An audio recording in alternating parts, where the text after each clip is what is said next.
Hey guys, and welcome back to History Revision Success. So today I'm going to go through how to write the perfect A-level paragraph. This is going to be all about how you use analysis and how you provide evidence. And I'm going to try and give you somewhat of a formula with writing these paragraphs and how to make them include everything that you need. So without further ado, let's get going. So the main elements that you need, as I have previously talked about in my other videos, you always need to start the paragraph with a topic sentence. You need to include evidence, and the more precise and specific that is, the more persuasive your answer is going to be, and therefore the more likely your examiner is going to give you high marks. You need to include analysis, which is something that people often get confused about. All analysis is how you interpret the evidence. What do you think that evidence means? Easy ways to make sure you're doing it is to use key phrases like this means that, this suggests that, this shows, and that shows that you are interpreting the evidence and giving analysis. What does the evidence show about the question you've been asked? That's the easiest way of remembering it and how to do it. And then we finish with our linking sentence. So for the purposes of this video, I'm going to be looking at this particular question as an example. Mary, Queen of Scots, was the greatest threat to Elizabeth I. How far do you agree? So first of all, I want to brainstorm what my actual conclusion is, just so I know what I need to write about. So if you've watched my video on how I revise for A-level history, I suggest writing these conclusions ahead of time, and that's exactly what I've done here. And this is my conclusion to this question of what was the biggest threat to Elizabeth. So in my opinion, the biggest threat is Mary, Queen of Scots, as she had the power to unify the Catholic Empire that surrounded England. Whilst it's not necessarily the throne that she covets, it was the multifaceted nature of her claim to the throne, which means she became the focus for multiple plots and rebellions against Elizabeth's life. Not only this, but she becomes the focus of external invasion, for example, the Spanish Armada. It goes on and you can see it on the screen. Now, this shows me, so I know that that's my conclusion about the threat to Elizabeth. So I see the question in the paper, and now I know I have to adapt this conclusion to fit my question in front of me.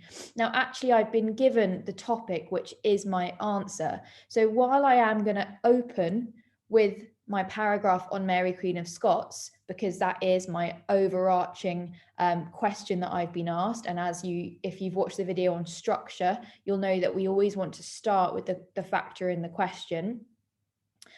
I need to make sure that my factor in the question isn't as simplistic as just saying, yeah, Mary, Queen of Scots is the greatest threat, because actually, although that answers the question, it doesn't really reflect my conclusion, and it isn't an A-star kind of answer. So actually, what my conclusion is telling me here is that it's not just Mary, Queen of Scots on her own. It's Mary, Queen of Scots when united with the fact that she is this magnet.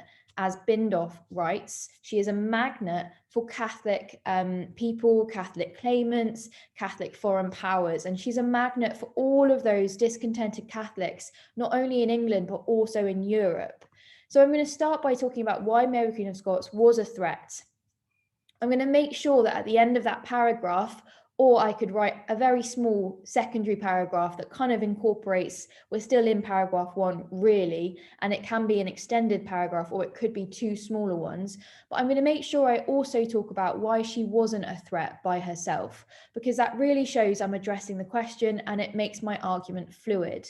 Then I'm going to go on to talking about foreign powers. So I may choose just to write about Spain. I may choose to write about France and Spain, Ireland and Spain, whatever I decide to do. And then finally, I'm going to have my synthesis, and I'm going to talk about the fact that actually these countries on their own weren't really a threat. The Armada, for example, is launched after the execution of Mary, Queen of Scots. And some people argue that, she really was the catalyst for that.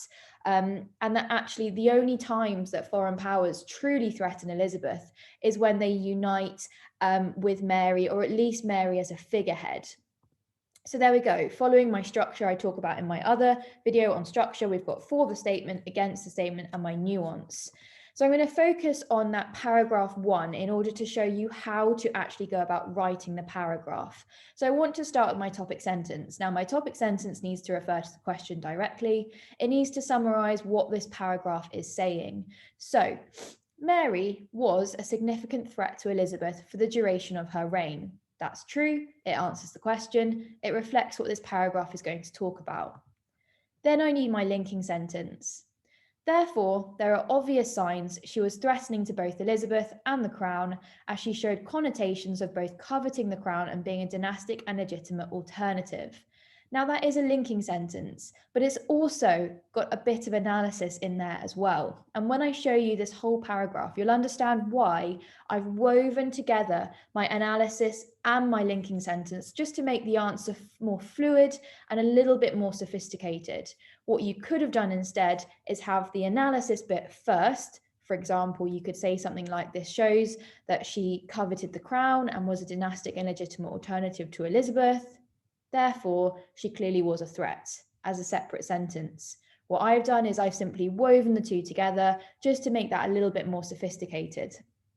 Now, there are two options about what's going to come next, the evidence and the analysis. And I'm going to show you both options, and you can do whichever one you feel more comfortable with.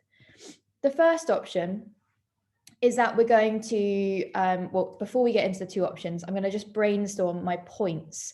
Now, the points I want to get clear here, the reasons why I think she's a threat.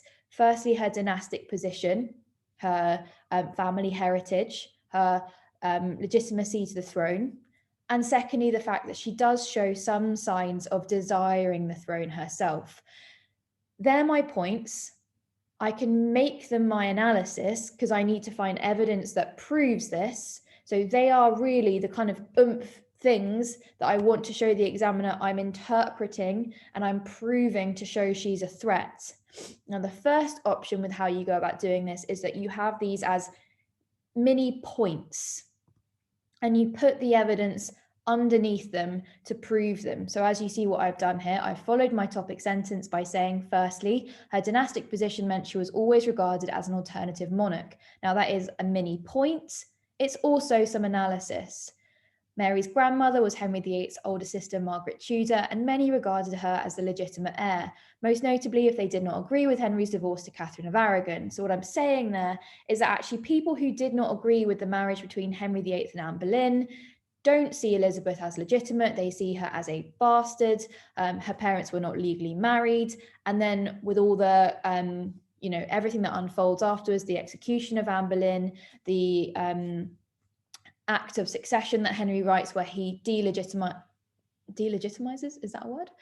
Where he removes Elizabeth from the succession. That all shows that really she's not legitimate in the eyes of Catholics, most notably, but also some English people. So that's what I'm saying. Then I'm following with my second point of analysis.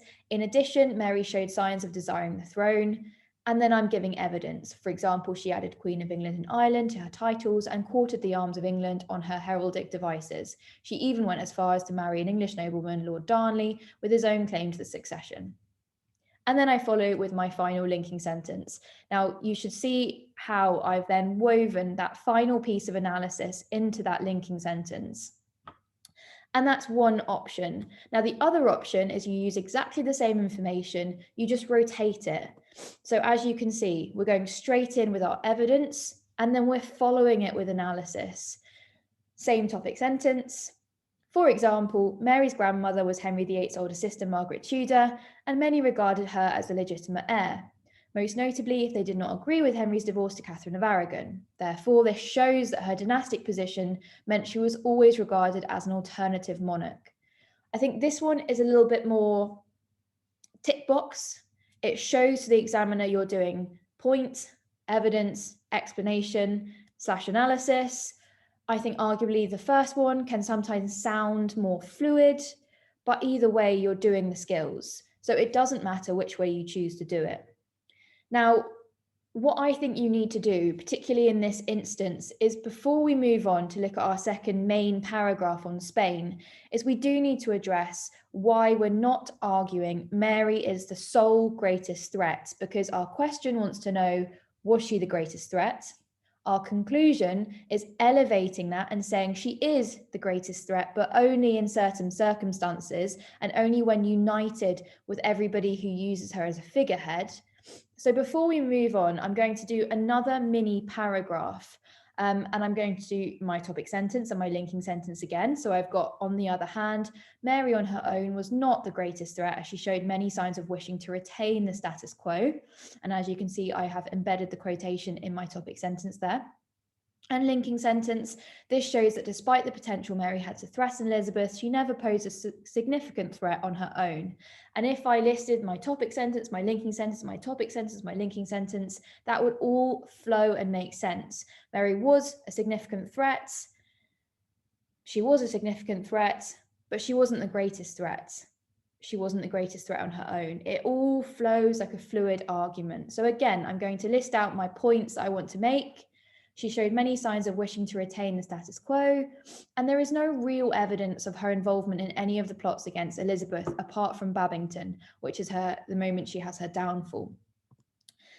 Here we go. I've done the same thing as last time. I've got the analysis and I followed it with the evidence. Remember, you could absolutely inverse that and have the evidence followed by the analysis. Now, what I've done this time is I've separated that final analytic sentence and the linking sentence just to show you what I mean by that. So we've got our final, what I might like to call summative analysis.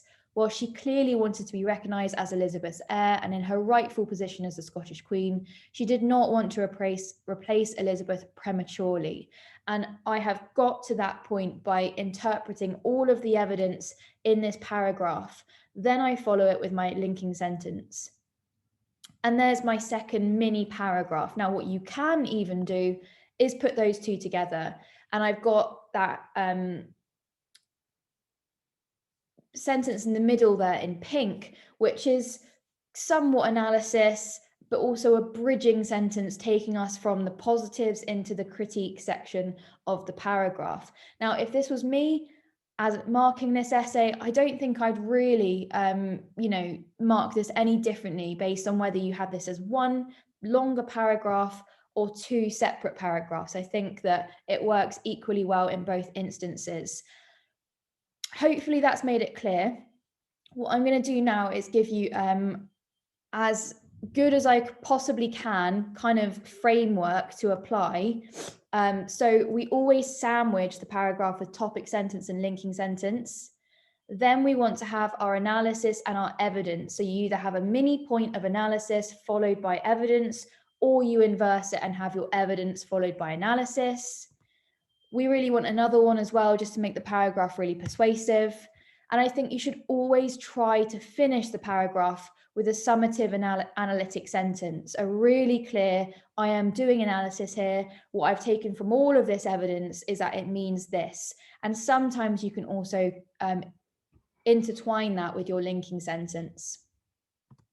Finally, just some quick analytic phrases you can throw in just to make it really clear that you are doing analysis. The easiest ones: this shows that, this means that, this suggests that, therefore we can conclude that. Any of those phrases which shows you are interpreting evidence, you are looking at it and making your own opinion from it and what it means. Okay, and there is my quick video on how to write the perfect A-level paragraph. Hopefully this was helpful. If it was, please like the video and subscribe, and I'll be able to keep doing more videos that you might find helpful.